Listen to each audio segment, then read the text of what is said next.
Lebih dari 90% bisnis di Indonesia itu adalah bisnis keluarga. Berdasarkan data dari KPMG dan Yayasan Dharma Bakti Astra, menyebutkan bahwa sekitar 95% bisnis di Indonesia merupakan bisnis keluarga. Tapi sayangnya sebagian besar bisnis keluarga cuma sukses di generasi pertama, lalu pelan-pelan menghilang di generasi kedua atau ketiga. Waduh, kenapa bisa gitu ya? Hal itu karena banyak yang lupa kalau bisnis keluarga itu bukan cuma soal kekeluargaan, tapi juga soal pengelolaan yang profesional. Bisa dibilang, punya bisnis keluarga itu ibarat drama Korea, penuh konflik, malah kadang-kadang ada kisah cinta dan pengkhianatan. Di video ini, kita bakal bahas tuntas soal cara mengatur bisnis keluarga agar tetap jalan, tetap harmonis, dan yang paling penting, tetap cuan.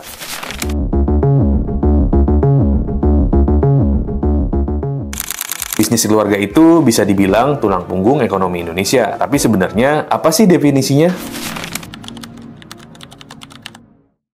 Secara umum, bisnis keluarga adalah usaha yang dimiliki dan dikelola oleh dua generasi atau lebih dalam satu keluarga. Biasanya, anggota keluarga punya peran signifikan dalam pengambilan keputusan strategis dan ada keinginan untuk mewariskan usaha ini ke generasi berikutnya. Contohnya, warung kelontong yang diwariskan dari ayah ke anak atau perusahaan distribusi logistik yang sekarang sudah punya 5 cabang, tapi direkturnya tetap kakak adik. Tahun 2021, lebih dari 95% bisnis di Indonesia adalah bisnis keluarga, tapi hanya 30% yang bisa bertahan sampai ke generasi kedua, dan yang bisa lanjut ke generasi ketiga cuma 13%. Angka ini menunjukkan membangun itu mudah, mempertahankan jauh lebih susah. Apalagi kalau semua keputusan tergantung suasana hati keluarga. Ciri khas bisnis keluarga di sini biasanya begini, keputusan diambil secara informal, seringkali saat sedang makan, mengobrol, bahkan tidak jarang juga di grup WhatsApp keluarga. Jadi isi grup bukan cuma chat Pak D yang ngirim berita waspada COVID naik lagi. Sering terjadi peran ganda, misalnya ibu bisa jadi komisaris, HRD, dan pengawas toko sekaligus. Keuangan pribadi dan bisnis belum dipisah dengan jelas. Struktur organisasi longgar, semua dianggap punya bareng, jadi siapa aja bisa ambil peran. Nilai kekeluargaan tinggi, tapi kadang mengorbankan profesionalisme. Sekarang kita bahas satu hal yang sering dilupakan, tapi bisa jadi bumerang kalau diabaikan. Kewajiban perpajakan bisnis keluarga.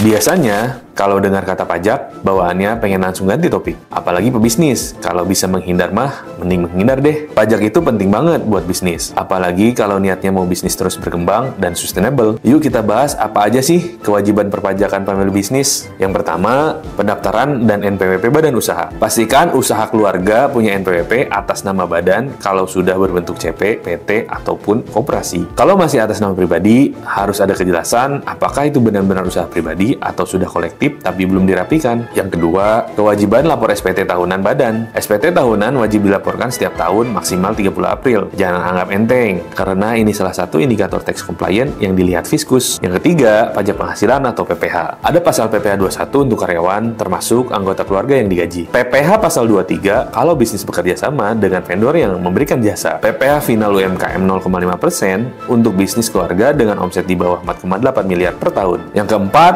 pajak pertambahan nilai atau PPN, wajib PPN kalau omset sudah lebih dari 4,8 miliar per tahun, dan pendaftaran sebagai PKP atau pengusaha kena pajak jadi keharusan. Yang kelima, pajak natura dan fasilitas. Kalau bisnis keluarga menyediakan fasilitas seperti mobil, rumah dinas, atau makan siang gratis, bisa jadi objek PPH Natura sesuai aturan terbaru. Yang keenam, transfer pricing. Kalau usahanya sudah besar dan punya anak perusahaan, bisa jadi perlu menyusun transfer pricing documentation atau TPDoc. Menyusun TPDoc itu wajib kalau sudah memenuhi batasan tertentu, misalnya omset di atas 50 miliar dan atau transaksi afiliasi di atas 20 miliar. Kalau nggak disusun, kamu bisa dianggap main harga sendiri dan beresiko kena koreksi atau denda pas diperiksa DJP. Jadi daripada panik nanti, mending siapin dari sekarang biar bisnis jadi aman dan tetap kelihatan profesional. Yang ketujuh, warisan dan perpajakan. Sampai sekarang, Indonesia belum punya pajak warisan secara langsung. Jadi, kalau kamu nerima warisan, itu nggak kena pajak penghasilan. Ini sudah ditegaskan juga di Undang-Undang HPP. Tapi jangan salah, meskipun warisan nggak kena pajak saat diterima, tetap bisa muncul kewajiban pajak lainnya. Misalnya, kalau warisan berupa rumah atau tanah, bisa kena BPHTB, yang tarifnya 5% dari nilai objek setelah dikurangi nilai tidak kena pajak, dan ini beda beda-beda tergantung daerah. Kalau warisan nggak dilaporin SPT tahunan, bisa juga kena PPh final 2,5%. Kalau warisan berupa saham atau bisnis, waktu nerima sih aman dan nggak kena pajak. Tapi begitu bisnisnya ngasih dividen atau untung, kamu tetap wajib bayar pajak atas penghasilan dari situ. Jadi intinya, warisan itu bukan objek pajak langsung, tapi bisa jadi sumber penghasilan ke depan yang tetap harus dipajaki. Pajak bukan topik yang menyenangkan,